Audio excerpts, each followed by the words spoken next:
And now, ABC's 2020.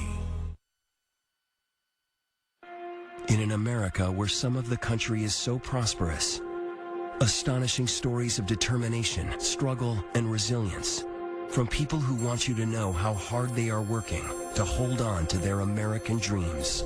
My Reality, A Hidden America begins now. Good evening, I'm Diane Sawyer. It was a year and a half ago that we began traveling across this country to report on jobs, wages, opportunity, and equality in America. Talking to workers who say the middle class is shrinking, the American dream receding out of reach, and the American media not paying any attention to their story. When we started, we had no idea who would emerge in this polarizing election we've all been through. But we know that in 7 days, there will be a new president who has promised these workers better wages and jobs, and we'll be following what happens. Tonight, though, we begin with a message from the people we met who say they'd like to be heard, and this is the reality of their lives. A year and a half ago, we posted some questions, starting with this one. What is the American dream? So many of you remembered it as a parent with a job, a modest house, maybe a family vacation, and the kind of education that would give the children even more opportunity in life.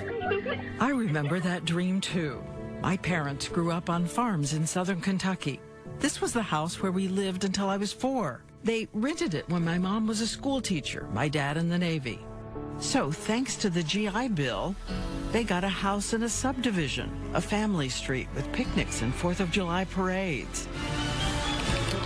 But so many of you also wrote us about the stress and the struggle of trying to reach that dream today. I'm actually having to work 3 jobs, and my husband works 3 jobs as well, and we're still not able to get ahead. Back when I was a kid, my father worked, my mother stayed home. My father's income was enough for us to survive. When I was growing up, it was achievable. The white picket fence, being able to own our own home. I feel like we can never catch up. It's like you're stuck. You got to get the millionaires and the billionaires in Washington to start worrying about the working class people.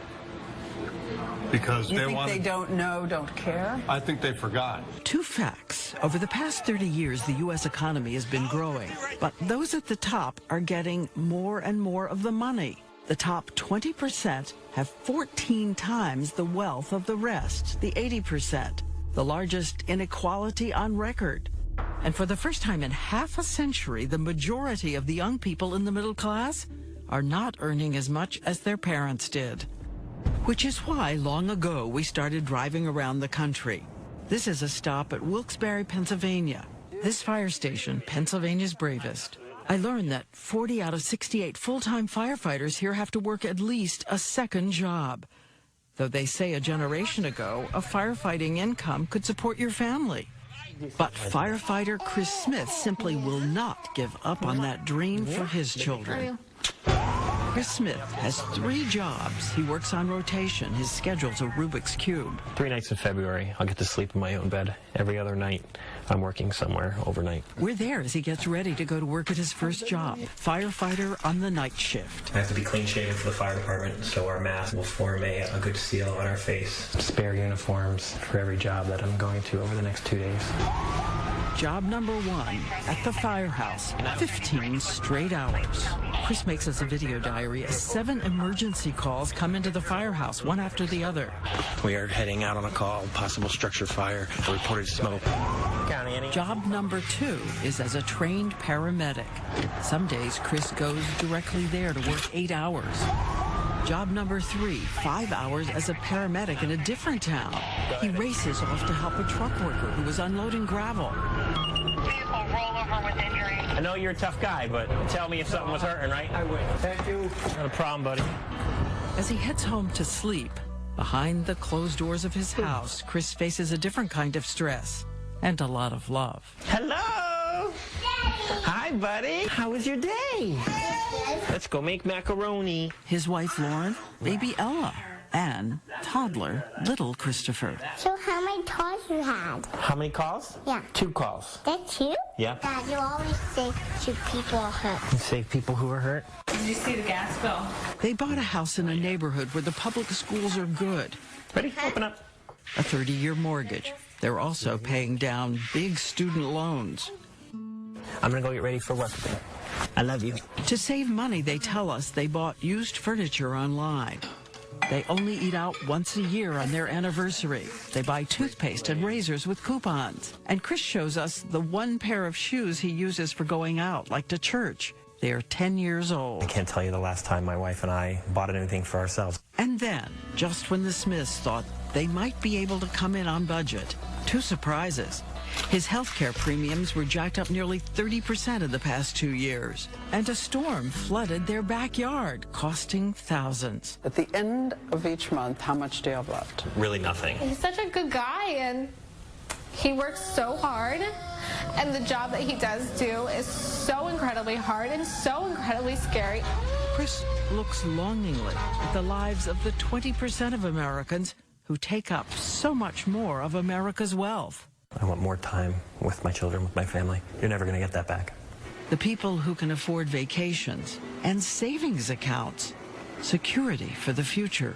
They spend more in one day than we probably spend in a month. Their bonuses are more than we make in years. It's a totally different world that they live in. And so many of you wrote us that it doesn't seem most Americans know about the reality of a middle-class life. We went out on the street to ask some random questions. What percentage of Americans today are in the middle class? 75%. The truth, just 50%. And what is the income for a family of 5 just making it through the middle class door? This is my answer. That income actually starts at $54,000. So we head to Maryland, where we meet an incredibly spunky woman named Tracy Coleman. She's shaving big bars of soap to make her own laundry detergent because it saves her $10 a month.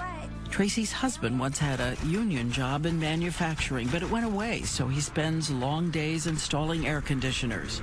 She works as an aide at the local elementary school. She worries that people blame working families for their situation. Something's wrong with you. You're doing something wrong. We're working. It's not like we're not working. It's just not enough money to support you. Her big splurge, she says, McDonald's, maybe once a month. I'm not going to lie. I've said to myself, I should not have spent that $18 at McDonald's. I could have put it in the gas tank. But I want my kids to be able to enjoy life. She has 2 children, a daughter named Abby and a son, Colton, who's just 7 years old, but already reads at a 6th grade level. He and his best friend, Caleb, have questions about her budget.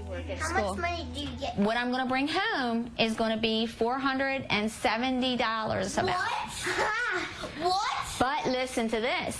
Our house costs $800 a month, so I've got to work 2 weeks at least just to pay off the mortgage. Gas and electric's another $200 a month.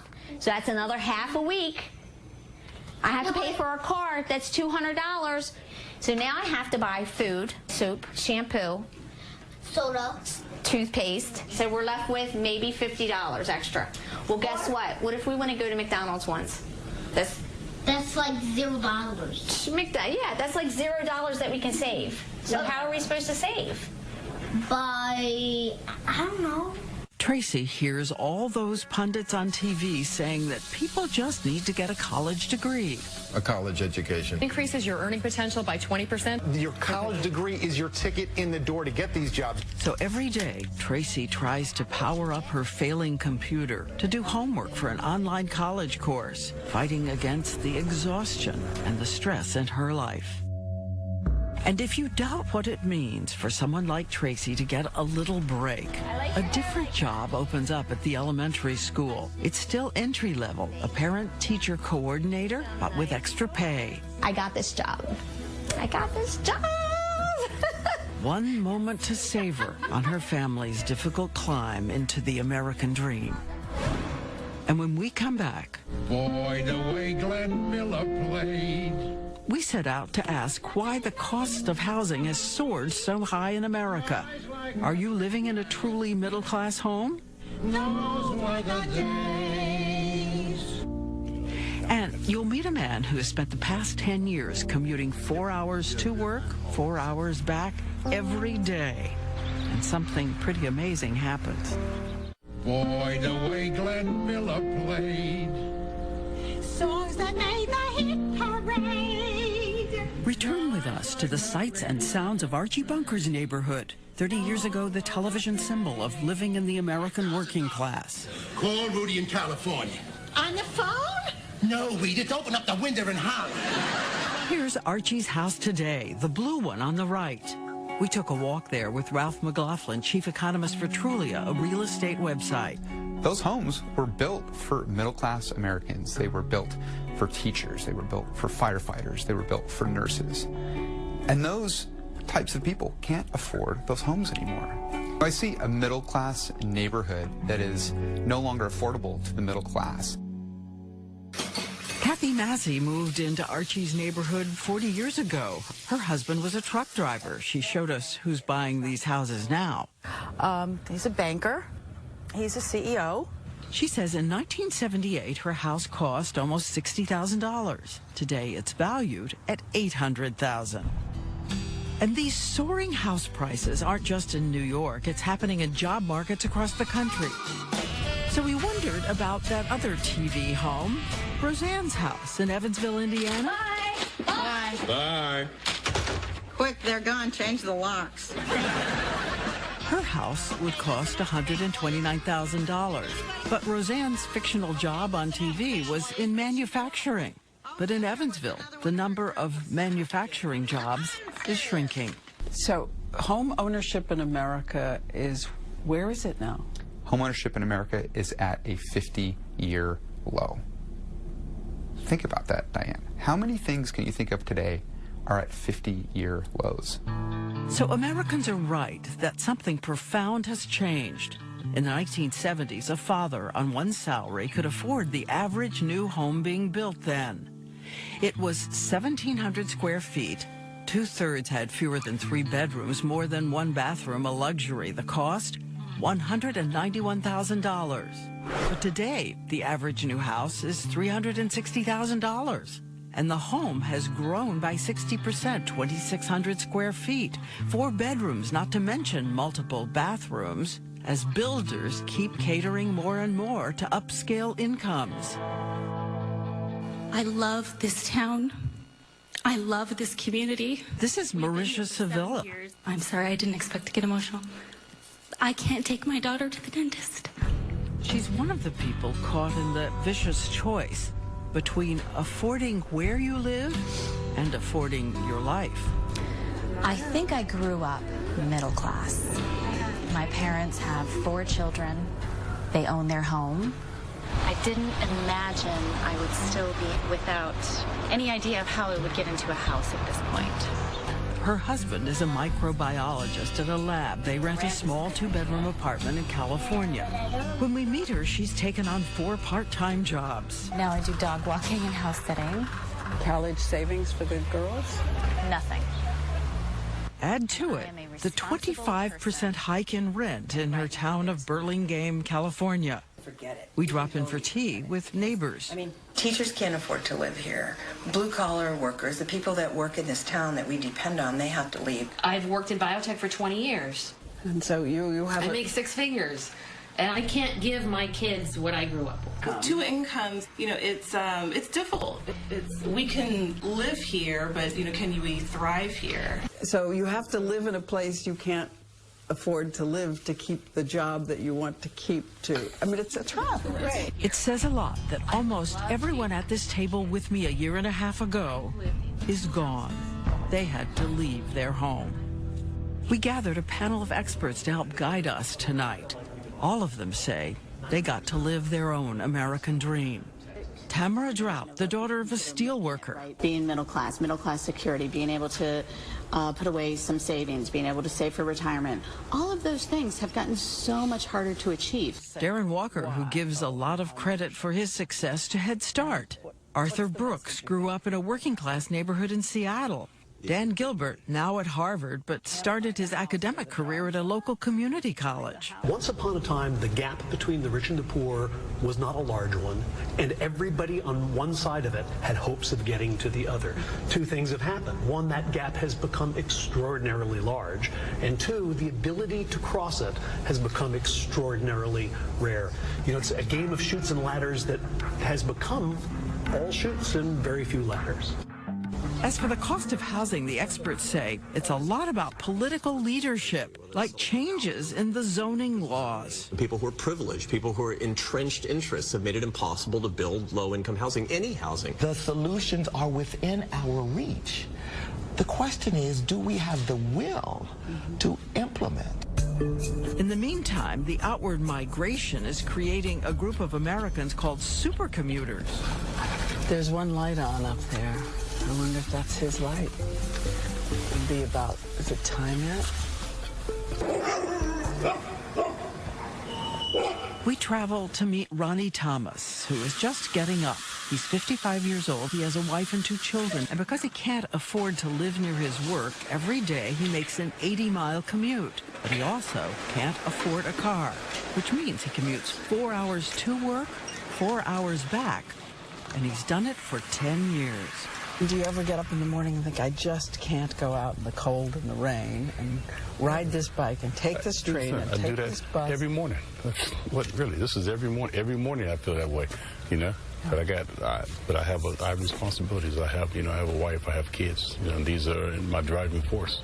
We go with him, first by bike, 5 miles to the train, then 66 miles by train to the bus. Then it takes another 30 minutes by bus until he's dropped at his workplace. Ronnie works at Stanford University, unloading the boxes of food they serve students on campus. The tuition at Stanford is $45,000. And Ronnie, who grew up in a rough neighborhood, says once his dream was to take computer classes, but his long commute makes his dream impossible. So there he is, every morning, walking his bike past the Stanford University students who are just waking up. So when you see all those kids at the university, so many advantages? It doesn't bother me in the least. I'm going to do what Ronnie needs to do. Early bird catches the worms. Hoping the bike, the bus, the train, and those 8 hours a day will somehow carry him to a different life for his children. I'm going to come to that sink like I do every morning, look in the mirror, remind myself until focus is, and keep on trying.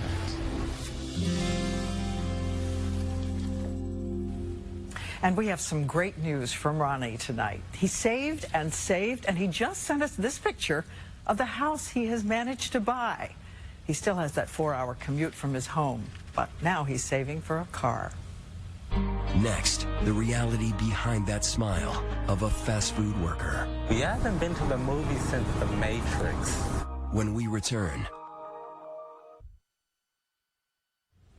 In a changing America, so many of the new jobs are going to be in the fast-growing industries of healthcare, retail, the service industry, including fast food.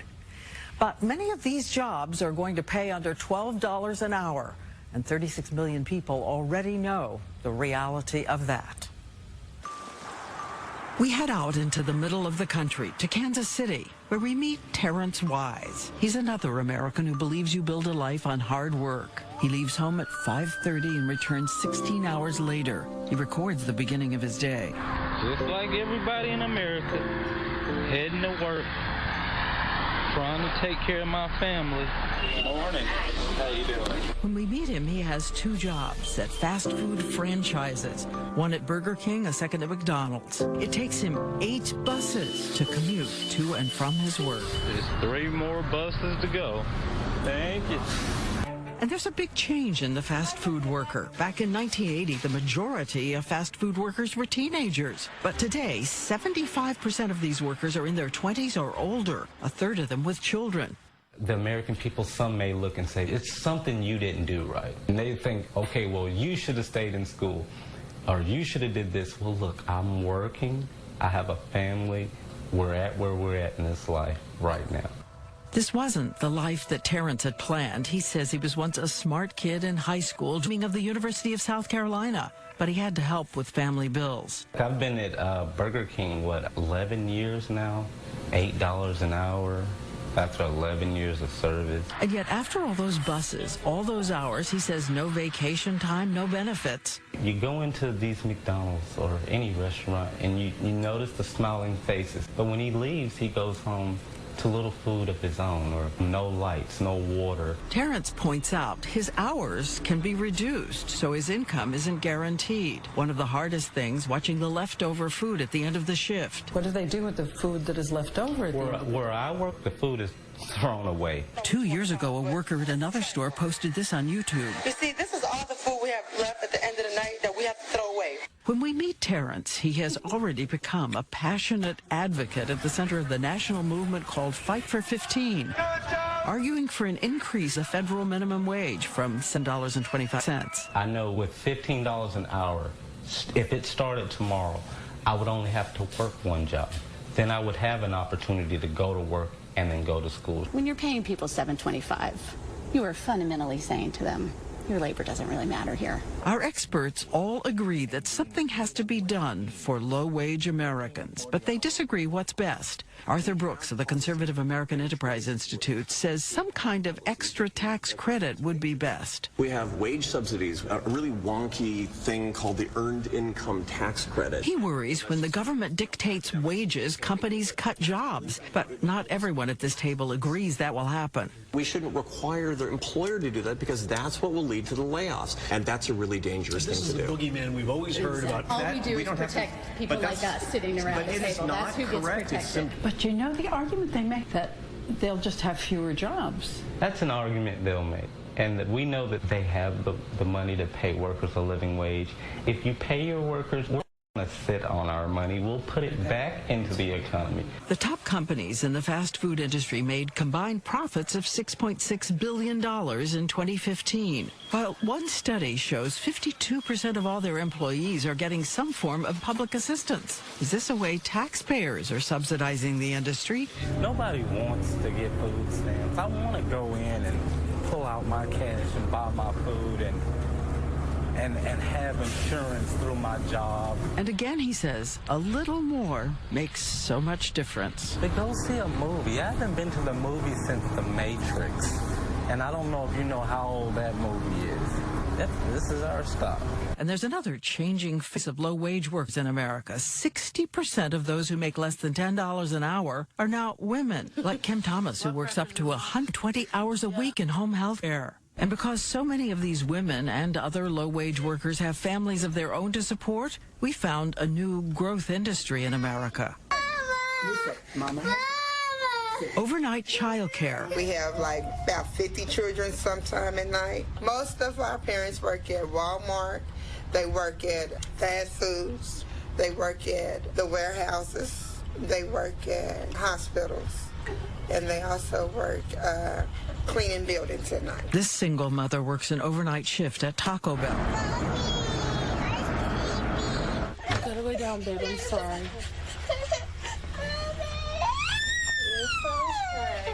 We asked McDonald's for a comment tonight, and they emailed us saying their independent franchises make their own decisions about wages and throwing away food. They also wrote us that they offer their workers world-class training to help them learn, grow, and succeed every day. As of tonight, we have not heard back from Burger King. But before we leave this subject, we want to show you something surprising we learned on another stop in the Midwest. We found some low-wage workers in some very surprising places. College professors. We stopped by the campus of Washington University. Tuition's nearly $49,000 a year. Eric and Dustin are adjunct professors teaching a heavy load and paid, they say, at rates that don't add up to a living income. And is that enough for you to build a future on here? No. I mean, it's not enough to build a present on. One study shows a quarter of part-time college professors are paid so little they're on public assistance. Oh, we have friends on food stamps. We have friends teaching here. Teaching multiple classes. The taxpayers subsidize what our employer won't. We asked Washington University for a comment. They told us after our visit a year and a half ago, they reached a new agreement with the union representing the adjuncts. They say they pay part-time professors more than most universities, and many of the professors have other jobs. I love my job, but this is unsustainable. I can't afford to teach anymore. Next, those golden companies with the golden workers. Do they see the people in the shadows who get them to the office? There, amid all the wealth, we heard about the drivers of employee shuttle buses. When we began our report, we found drivers sleeping in the parking lot. They go to work at 6 in the morning. They have to wait for hours without pay in the middle of the day until they take employees home, napping in their cars at a depot with portable toilets. 3 outhouses out there, which it's not even suitable for a woman. If I was a woman, I would never use it. But a man, it's a different situation if you're just doing number one. 35 to 40 bus drivers are here. People are sleeping all over here on their car. It's just awful when you park inside and you have drivers covering their cars with blankets and towels. It's 2 beds for women, 2 beds for men. That's not enough. You've seen how many buses just came through here. These drivers are what's called contract employees, working for companies who provide them to the high-tech industry. When we met them, they had few benefits, little vacation, no paid holidays. My name is Terrence Rawlins. I'm a driver. I love my job. My age is 51. I get up at 3 o'clock in the morning. I make it home about 11, 10 o'clock at night. I have to take care of my family. If people have to migrate like the grapes of wrath, if people have to migrate a great distance to find work and comfort, then there's an issue here. At that time, the drivers ferrying Apple employees to their campus was Scott Peoples. He was trying to save money for a rental apartment someplace nearby. At the time, was living in his car using an inflatable mattress. I have the app right here. I just turn the ignition switch on to accessory, and then I would pump up, always there. I have my blanket here in case it gets cold. And I put the visor in front, so it puts up some of the light. I mean, if people would know this, if a corporation or the business that they work for, there would probably be a guess that their employees were living in a car or van. Antonio Garcia Martinez on his 35-foot sailboat. He used to be one of those high-paid tech employees and wrote a kind of confession about that time, remembering how he used to see the service workers. The Silicon Valley elite basically doesn't see service workers.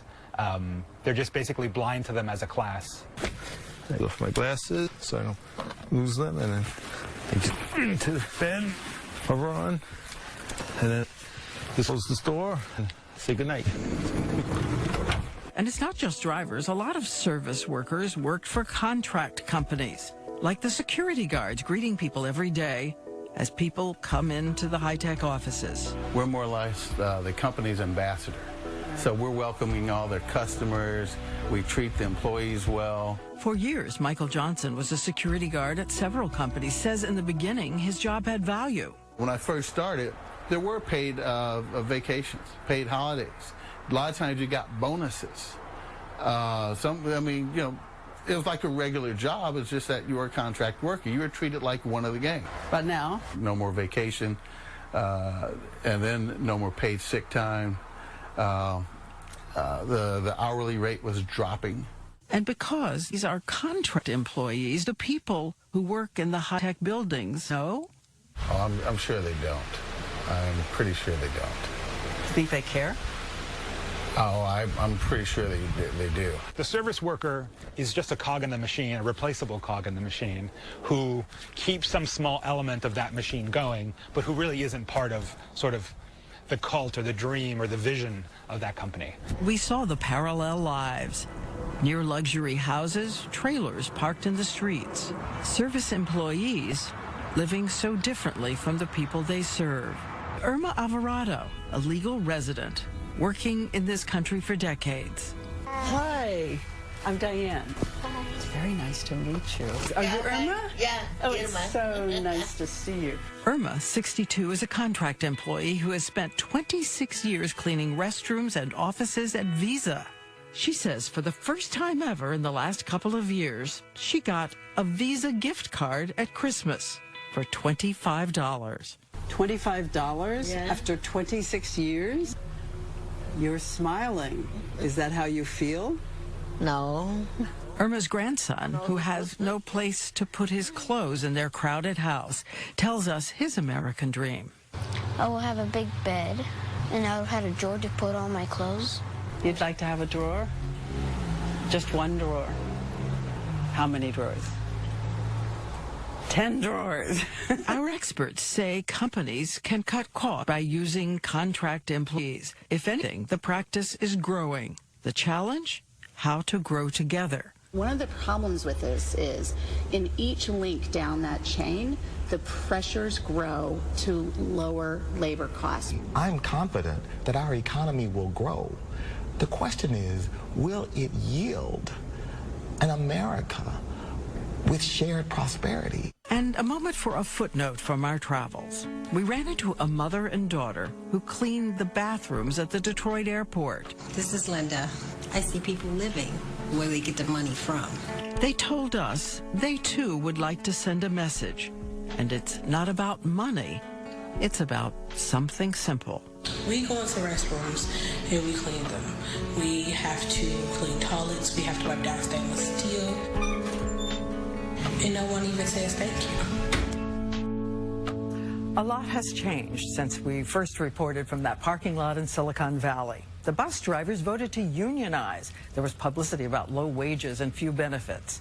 So Facebook COO Sheryl Sandberg responded and took action. She said all Facebook's contract employees should have higher salaries and 15 days of paid time off. And Apple and Google followed her lead. Those drivers we've met in the parking lot say it's made a huge difference. You'll remember Scott Peebles, the man who was living in his car. He's now rented an apartment. When we return, donating blood plasma just to buy his daughter a birthday present. Next. Plasma centers in the U.S., and almost all are foreign-owned. They extract plasma from this blood to make drugs that help treat leukemia and for transplant patients. And these companies have turned the United States into what has been called the OPEC of plasma. American donors providing 94% of the paid plasma used around the world. They are a kind of branded army, not of addicts, but people, including full-time workers who are just unable to make ends meet. I donate specifically for the money because I work a minimum wage job as a cashier and a stocker. Basically, it's for bills, make ends meet. These donors are paid about $30 to $40 each visit. It is a $19.7 billion industry and growing. Do you work part-time or full-time? Full-time. I'm married with 2 kids, so anything you can do for extra, a little bit of extra cash. Donating is easier than you might think.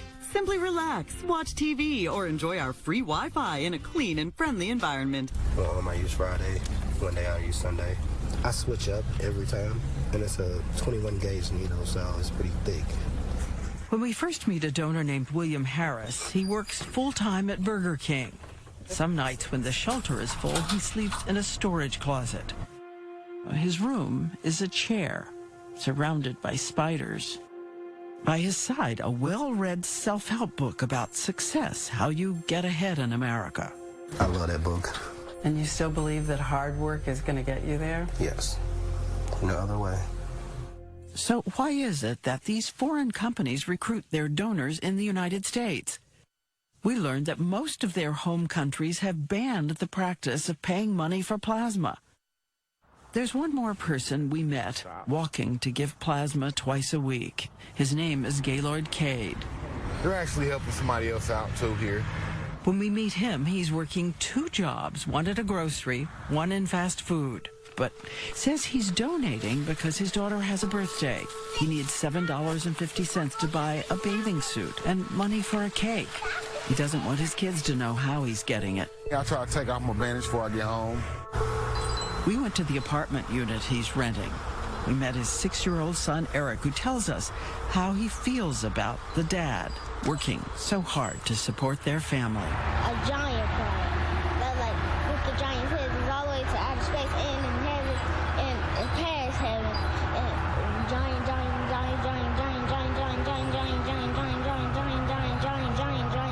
I'm trying to say a lot.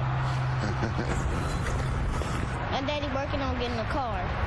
Gaylord, who has had a tough life growing up, says he knows there are a lot of people who have a lot more than he does. You work 40 hours a week, right? You probably work more than that, right? I work a lot. Right. I work a lot. You work a lot. You work hard too. Right. And you're American, I'm American. We both work hard, and the difference is, I imagine you can take care of yourself pretty good, and probably your grandkids and things like that sort too. Gaylord says he doesn't resent other people's good fortune. He just wonders if anyone sees the struggle all around him. I'm grateful for any and everything that God sends my way. However, people who pass you by, they don't know what you're going through, but there's poverty. There's a lot of poverty around here. The kind that leads a dad to give his blood for his daughter's birthday smile. You like it, baby? Yeah, how old are you today? You ready to go swimming?